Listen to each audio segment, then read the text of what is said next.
दोस्त नमस्कार। आज आम कथा हवा new young cure sale product जो गोटेक आमर स्टेम सेल अच्छी से स्टेम सेल को आम खाइबार प्रणाली केमिति खाइबा तारी उपरे आज आम विस्तार रूप कथा हवा। आगे आपको एमती खोलिबे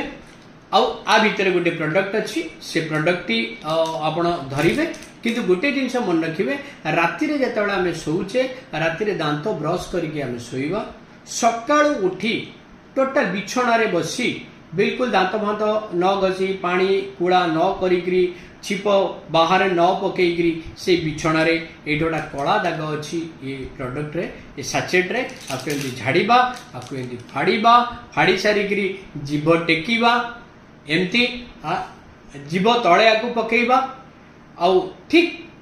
घड़ी देखिक आपण 10 मिनिट अपेक्षा करेंगे 10 मिनिट अपेक्षा करेंगे और 10 मिनिट पर आम पीदबा कहीं 10 मिनिट ना 4-5 मिनिट लगे यहाँ जूस बनवाई जिते जूस बनव से मीठा मीठा लगे कि पीबे ना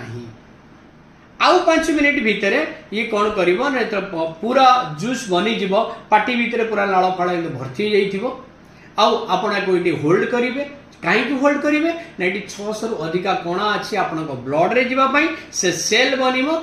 ब्लड रे पड़ेब आ ब्लड रे जो पलैज से खोज आप डेड सेल कौटी अच्छी ताकू रिपेयर करने को लगी ओके आउ जिते पी सारे 10 मिनिट पर माने पाटे जो अच्छे पी सारा पर आपड़ ठीक 5 मिनिट पर आउ गोटे ग्लास पानी पीबे आउ दिन को 12 थर पानी पीबे आउ 12 थर बुझीपे माने बाथरूम जीवे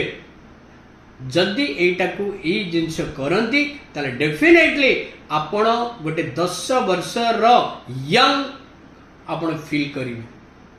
आउ जो भी आपणकर प्रॉब्लम्स अच्छी प्रॉब्लम्स आपणकर क्लियर होगा संगे संगे आपणकर प्रत्येक सेल एक्टिवेट हो जाउची जदी आपणकर स्टामिना आपणकर जोश आपणकर सबु एट ए टाइम आसी माने कहिया गले आपण नूतन जीवन आपण पाई परिबे आ आपण बॉडी पूरा 100% एक्टिव रहबो रहिला आज्ञा नमस्कार।